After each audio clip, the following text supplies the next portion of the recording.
My name is Susan Williams, and I'm going to read from the opening chapter of my book, White Malice, which is entitled Freedom at Midnight.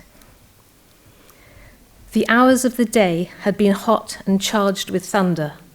As darkness fell, the humid atmosphere in Accra felt explosive.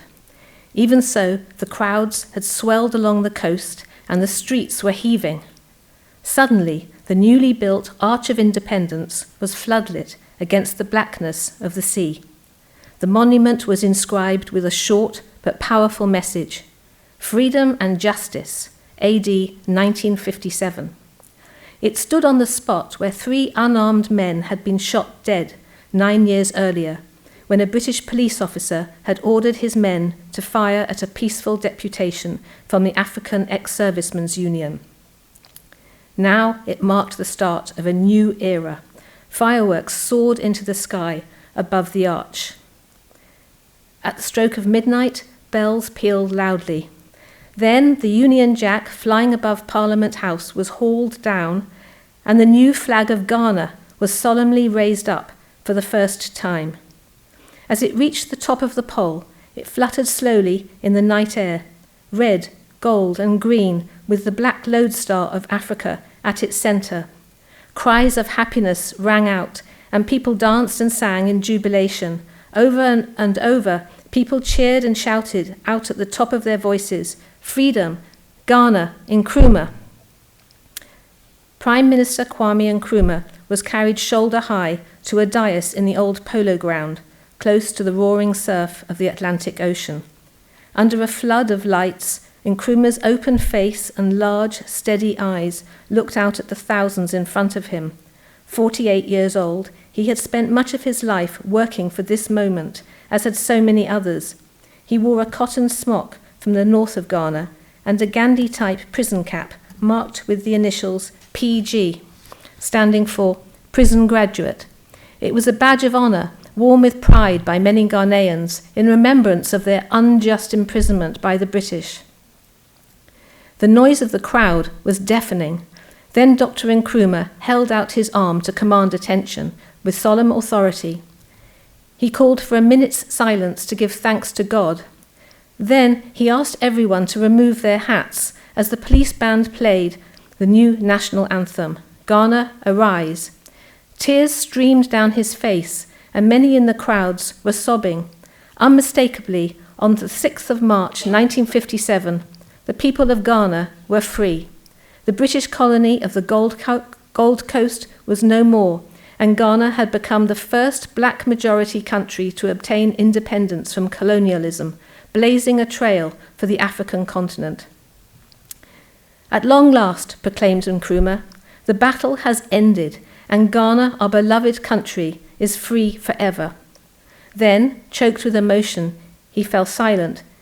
It was an unforgettable moment for Cameron Duodu, a young cub reporter.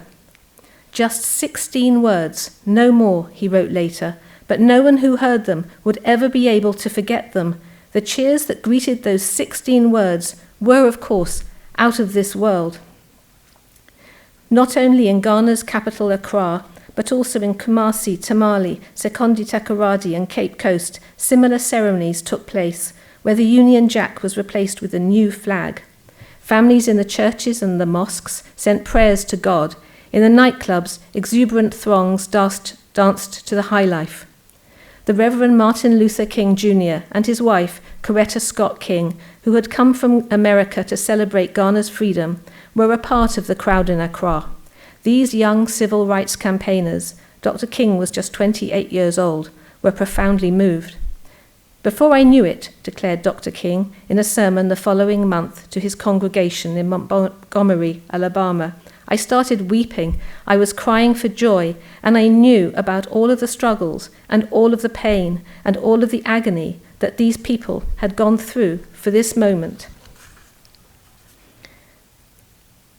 As Dr. King witnessed the birth of Ghana, he realized its wider significance. This event, he believed, will give impetus to oppressed peoples all over the world.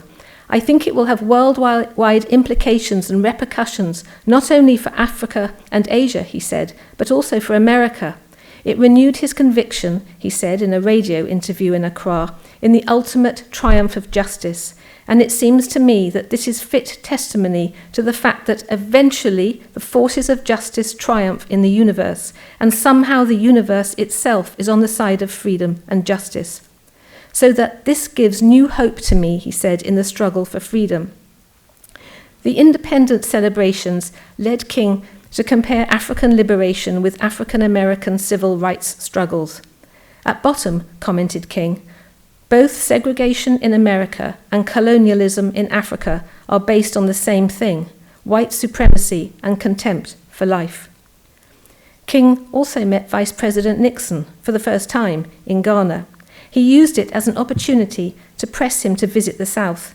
Mr. Vice President, I'm very glad to meet you here, King told Nixon, but I want you to come visit us down in Alabama, where we are seeking the same kind of freedom the Gold Coast is celebrating.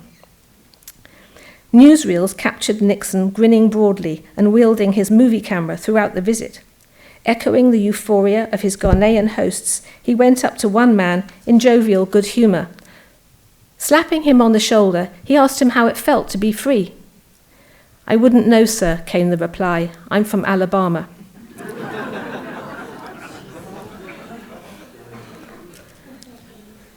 For Nkrumah, freedom for Ghana had a significance beyond even the liberation of the nation. He set this out clearly in his speech at the old polo ground. Our independence, he insisted, is meaningless unless it is linked up with the total liberation of the African continent. Liberation would stretch from north to south. The Sahara no longer divides us, he said firmly, it unites us. The only way forward for Africa, Nkrumah believed, was the creation of a federation of nations, a United States of Africa. He was applying the lessons of freedom from the history of America, where 13 colonies had revolted in 1776 against the British and together had issued the Declaration of Independence.